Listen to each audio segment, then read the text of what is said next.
Can I borrow some money? Can I get some weed? Can I drive your car? Can you pay my rent? Can you buy me a drink? Can I wear your gold? Can you take me to the mall and get me a pair of those? That's when I smack the shit out you. I smack the shit out. That's when I smack the shit out you. I smack the shit out. That's when I smack the shit out you. I smack the shit out. Salut à tous les amateurs de boxe. On se retrouve juste après le combat de Tony Yoka qui était opposé au Belge Joël Tamboué Djeko. C'était à Nantes, c'était à l'H Arena de Nantes. Et tout d'abord, on a eu une belle carte, à commencer par Estelle Mosley, la femme de Eslem Yoka Mosley, je ne veux pas me faire d'ennemis, qui était opposée tout d'abord à une Allemande qui s'appelait Kaiser. Voilà, donc un combat assez bien, je dirais assez bien géré de la part de Estelle Mosley. Devant une Kaiser qui était assez entreprenante, mais bon, elle a su bien gérer les 10 rounds et su aussi conserver bien sûr son titre IBO mondial, donc ça la projette peut-être contre une fameuse revanche contre Katie Taylor, quoi. C'est Katie Taylor qui devrait prendre sa revanche, puisque, vous le savez, elle l'a battue aux Jeux Olympiques et aux Championnats du Monde. Donc, ça serait un combat qui serait intéressant pour elle. Mais bon, pour l'instant, de ce qu'on peut voir visuellement, je pense que Katie Taylor est quand même au-dessus pour l'instant. Donc, il faudra peut-être quelques autres combats pour que Estelle Mosley, dont vous savez qu'il y a eu de grossesse, pour qu'elle revienne physiquement. Je la trouve un peu moins explosive qu'avant, mais bon, c'est normal, à mon avis, avec le temps, ça devrait aller.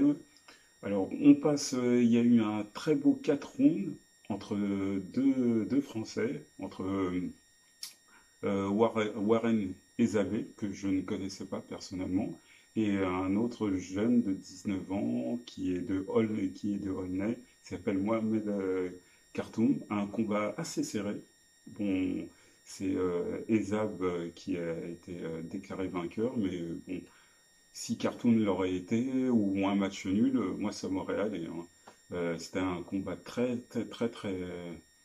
intense, avec souvent de bonnes actions. Vraiment, techniquement, c'était superbe. Ensuite, on a eu chez les moyens, je crois, hein, c'est Saad Farhab Saad qui a combattu contre Ivanov. Bon, ça a été, pour moi, ça a été une formalité. Il a assez bien géré. Là, je crois que ça fait son 8e combat en pro, 8 victoires. Peut-être que le seul truc qu'on peut lui reprocher, peut-être, c'est son manque de puissance. Parce que c'est vrai qu'il a jamais pu stopper ses adversaires. Bon, peut-être aussi, c'est peut-être aussi dû à la durée des combats.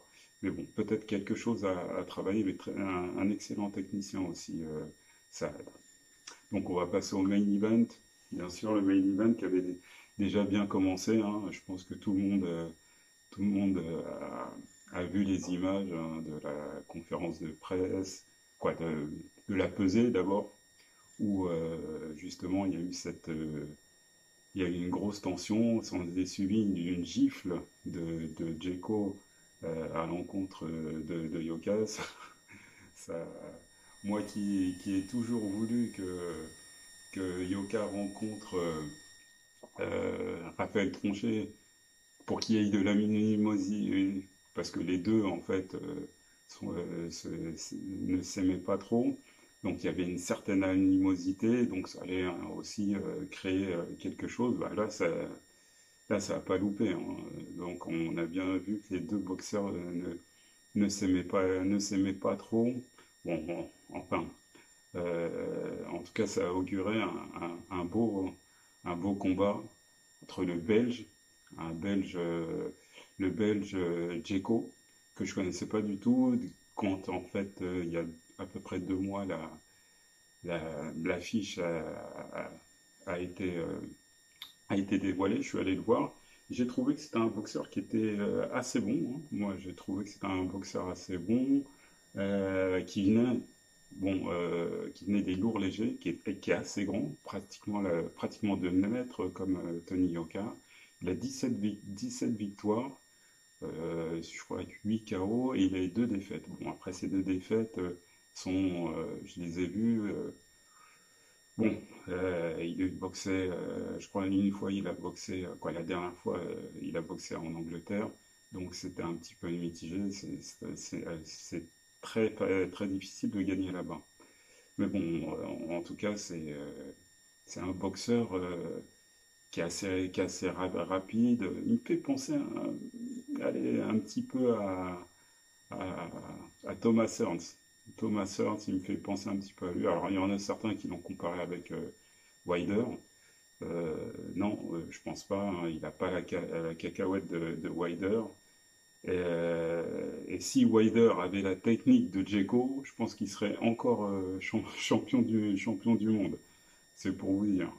Euh, donc voilà, donc après Tony Yoka qui revenait d'une victoire contre Christian Hammer, une victoire euh, pas difficile, mais je veux dire, parce qu'il a gagné tous les rounds, mais devant un adversaire qui était un peu roublard et tout ça. Donc là, ils ont décidé de faire face à un adversaire qui est un peu plus technique, plus rapide, bien sûr, qui est aussi rapide que Tony. Donc c'était une épreuve. C'était une épreuve pour lui. Donc ça commençait pas tambour battant, entre guillemets. Le premier round, personnellement, je le donne à Dzeko, parce que bon, je pense que Tony, il était plutôt dans la gestion. Il regardait souvent d'ailleurs, c'est le propre des champions de commencer tout doucement en étudiant le jeu de son adversaire, je trouve. Après, il a accéléré au deuxième, troisième. Je pense que Dzeko est un peu revenu.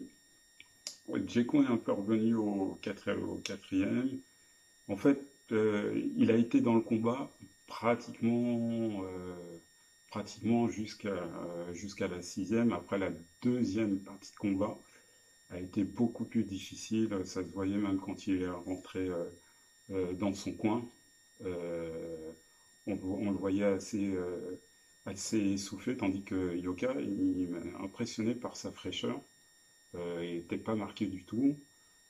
Malgré que je trouve, pendant la première partie de combat, Dzeko lui a donné un petit peu de fil à retordre à cause de son style un peu à l'américaine. Sachez que Dzeko, en fait, il a été entraîné par l'ex-entraîneur de Holyfield, Dan Turner, si vous connaissez.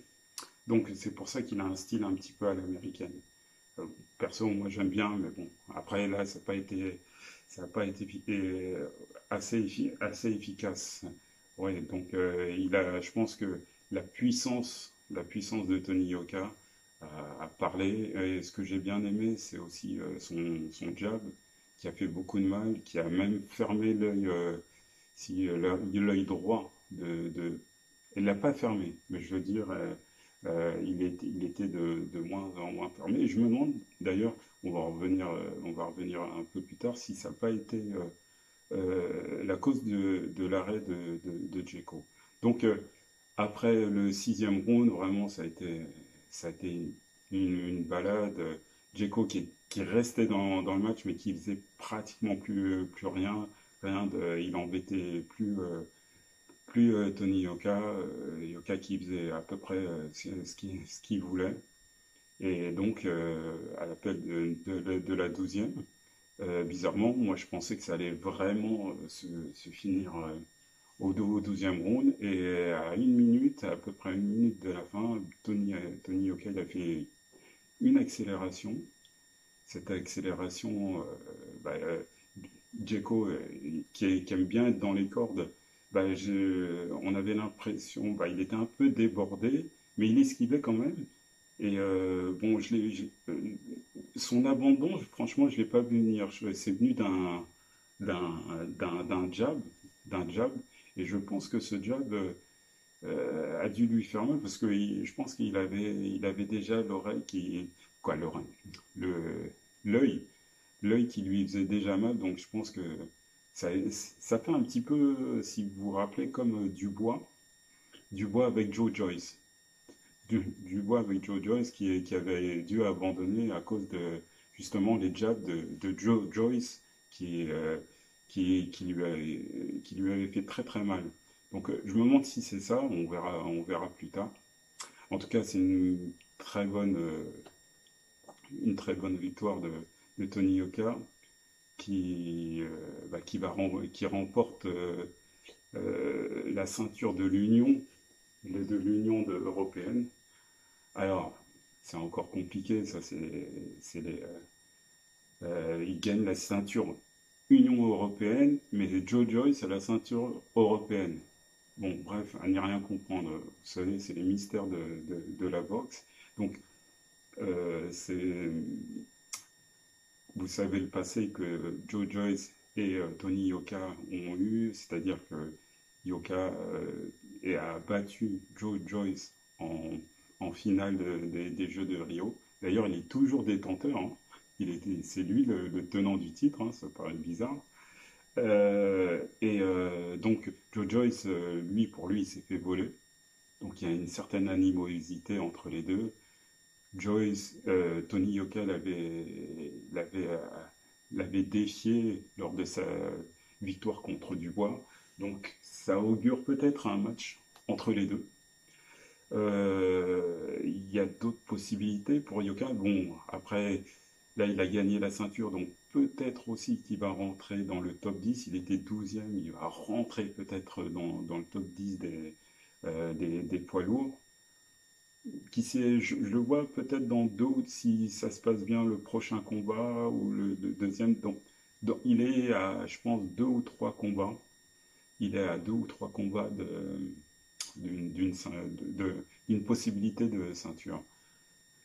Alors, ça serait contre Anthony Joshua ou contre Tyson Fury, parce que les deux, justement, ça devrait se faire dans pas très longtemps. Là, ils sont pour parler. Ils devraient normalement signer un contrat pour deux combats, ou peut-être un, on ne sait pas. Donc, je pense qu'il n'est pas aux portes d'un championnat du monde, mais peut-être en fin 2021 ou au cours de l'année 2022, pourquoi pas une ceinture mondiale, sachant que la WBA, il y a un autre champion en WBA, je vais oublier le nom, je vais vous le mettre juste ici. Peut-être qu'il devrait aller, je ne sais pas s'il est placé en WBA, mais peut-être qu'il devrait aller le voir. Qui sait. Donc voilà, c'était une assez belle réunion. Nous, on va peut-être se retrouver parce que cette nuit, il y a encore un championnat du monde chez les féminines en super welter entre Clarissa Shields et Mary-Eve Dicker. Ça va se passer aux États-Unis, donc ça va se passer pendant cette nuit. Ça sera pour une unification, donc c'est ce que j'aime, hein, les unifications, pour qu'il n'y ait qu'un seul champion dans toutes les catégories. Donc ça devrait être pas mal. Donc en tout cas, bonne prestation de Tony Yoka, et en espérant un futur brillant pour lui. Allez, on se quitte. À plus tard.